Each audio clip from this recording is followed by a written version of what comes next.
sokunakisisa isikhathi esihle ekukhulumila isikhathi sokudumisa lo vanenge vakaramba nyika ino labo bafika baphila lomhlaba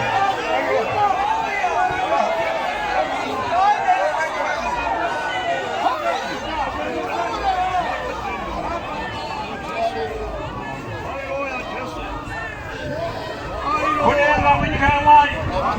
ezulwini mhlaba kaNkulunkulu sichagara navana Elisha sizohlala nabo Elisha nabo Elijah sichagara navana Maria Magdalena sizohlala nabo Maria nabo Magdalena akada Jesu zakada abathanda uJesu kangaka akada Jesu zakada abathanda uJesu kangaka abuwa raJesu Kristu ethuneni likaJesu Kristu amukira mangwana bavukele intathakusa vakapita vakashaiwa tariro abo Peter bangasenalo ithemba akatora manetu akandoedza bathatha amanetu bayodoba Maria mai waJesu akadzokera kumba uMaria umama kaJesu wabuyele ekhaya asi Maria akanga achifira kodwa uMaria naye beyisifela ayini Maria Magdalena yena loba kuthiwa uMaria Magdalena akasina kokwini bengenakho la ngakhona amadzake dzamusema nokuda kwamabasa aita ihlobo zakhe bezimnyanya ngenxa yake yakamusema namabasa aita umndeni wakhe wonke besemnyanya ngalo msebenzi awenzayo upenyu wake makava nomunhu mumwe chete empilweni yakhe kwaba nomuntu oyedwa ngamutira mukati moupenyu hwake wamamukela empilweni yakhe akamupa hope wamnika ithemba aiti Jesu Kristu ukuthiwa uJesu Kristu bhaibheli inoti akatendera magwasi omunhu iBhayibheli ithi waloko eyaluza ethuneni nelamuntu akararama asina plan B waphila engenayo iplan B akaona Jesu akaisa maplan ake ese pana Jesu bayabona uJesu ithemba lakhe uJesu Kristu maplan ake ese akazaba nani ithemba lakhe walibeka kuJesu saka Jesu aurawa haanagona kubva magwara uJesu usebulewa reference yekuti atsvage Jesu wacho ndilokho kwenza ukuthi afune uJesu saka akatendera pagwasi namunhu walokhu ezungeza ethuneni lingenamuntu akaramba ari pagwasi namunhu walokhu ekhona ethuneni lingenamuntu nokutenda kwake ngokukholwa kwakhe nguva rakapurukisa Jesu upenyu ngoba ithuna lakhombisa uJesu akitema maziso akazara misodzi wekhala amehlo hlengezela inyembezi akaona murume wabona indoda akati naye changamire wathi inkosi ndinoshanda pano pamakuva pano uwe losebenza labathuneni vanise pingotendi wangu umbekephi inkosi yami zvikanzi Maria wathi Maria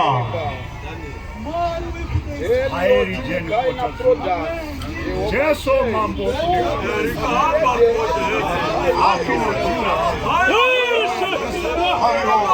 akanzwa izwi rimwe chete raakanga achiziva wazwa izwi elilodwa ade laziwa izwi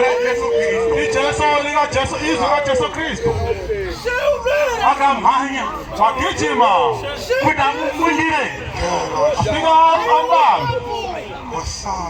inorarama muna Jesu Kristu yaphila kuJesu Kristu tine pulani imwe chete sine umzamo owodwa inotangira muna Jesu Kristu uyaqala kuJesu Kristu ichipera muna kuJesu Kristu tine pulani B pulani imwe chete sine umzamo owodwa inotanga nekupera muna Jesu uqala nokugcina kuJesu Kristu saka pedu akaneta inyawo zithathele zizowela zizowela zambuluzindana umfula ophilayo kwakagarira kulabo abalindile vanotina isu labo basithandayo luripo rufaro khona injabulo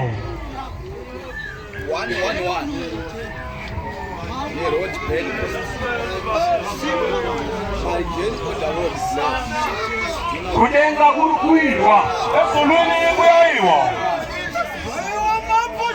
asi parwara Jesu kwakasara mumwe chete kodwa uJesu Kristu wasala umuntu oyedwa Maria Magdalena uMaria Magdalena ndiye akazonzwa kunzi uyena watshelwa ukuthi indaudzira vadzidzi vangu hamba awutshela abafundi bami vanga vadzokera kumaneti labo kati besebebuyele kumaneti naPita noPeter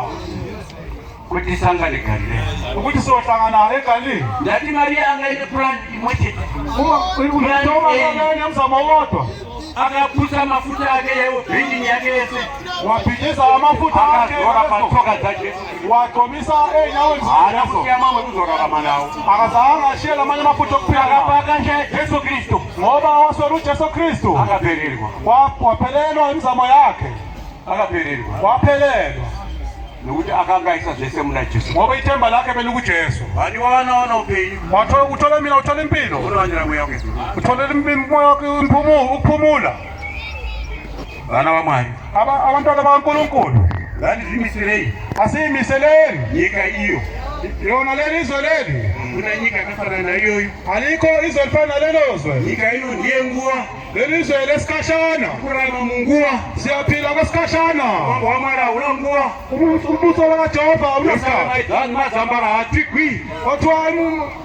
iminyango ayivale kuda Yerusalema hatigwi iminyango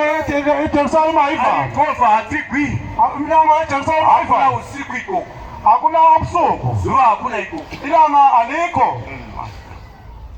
iye baba ndi mwanakomana ndo zuwa racho ubaba nendodana ilona ilanga lakhona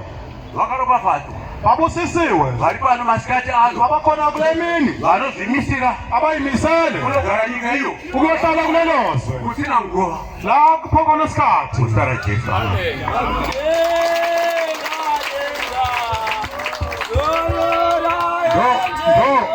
mira izi ningema ndoze kuteerera izi ilokho kufanele kulalele ndoze kubata izi ilokho kumele ukubambe serikwazwa kune zvimwe ngale kwakhona akukho kunye yakanzi mukuru hanga igare fundi ilokho kuthiwa umkhulu impangela ayihlale hanga mabele ndizvozvo kana rataura mutumwa ataura makhulumile wathuna useshini mutumwa umlomo wathunywayo Afrika yedu isu pate tiri tomiririra Bishop Afrika kushamisa Mwazha thina lasikhona asimela Bishop Afrika kushamisa Mwazha kana amira wamirira mutumwa Bishop ingetani zobva kumutumwa zvoya pana Bishop Afrika kushamisa Mwazha uBishop uyicheni makusuka kumthuma Afrika yedu mutumwa aina makore 103 wathunywa eneminyaka i103 anonyora mutsamba make achiti ubhala encwadini yakhe ethi pazasi pacho ezantsi kwakhona 1940 1940 akaona denga rapukutwa ngibone isibhakabhaka sesitulile akanyorwa recreation of Africa kwabhala ukuthi ukubhalwa kabusha kwe-Afrika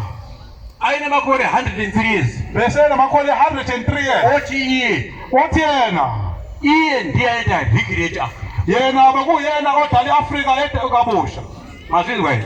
nezwa na kusika nyika ichinini ichiguma kuze kufike umhlaba aita recreate Africa ndiyani kabusha waphuthulwa ababesa vanotodibatsira wathiwa bonke laba bayangisiza wathiwa bona bayazi bayangisiza saka tinotaura zvaJesu Kristu anoponesa thina sakhuluma nezwa na nezwa na pachikoro pane vanhu vechikoro esikoleni asi mwana wechi uya kuthiwa prekodwa mntwana wesikolo nditicha umfundisi na uprincipal na zvinokanzi uri mubatsiri wanzi waticha wathiwa msizi waprincipal watotumwa sothunyiwe ungati mwezo zvizi ungathunywa khona lokho izi lokho ungakuthunyelwa lokho izo zvizi lokho ungakuthunyelwa na nina Afrika yedu isakomborera kusisi kwako mashoko ake sinomusikate